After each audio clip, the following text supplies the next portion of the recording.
ubundi uzinjire mu mahoteli ugenda uvuga cyane ngo umugore wawe araje, maze urebe ukuntu abagabo basohoka bagwirirana n'amahabara yabo. uyu munsi nibwo namenye ko sauce tomate zose ari ingore ndagaca.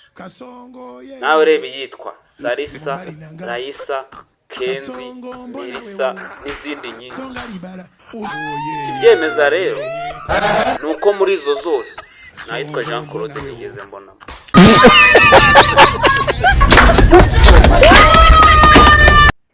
Aje madame impamvu yabyaye umwana usa cyane nka nyirinzu, arambwira ngo nuko tumaze amezi 3 tutishyura inzu.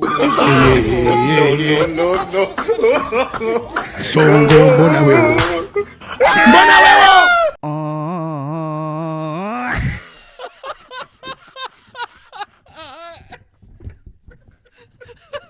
aba banyeshuri bari kuva ku ishuri ndabakizwa n'iki ko mbona arakasa mutwera. aba mbere batangiye kunsaba video za Emery.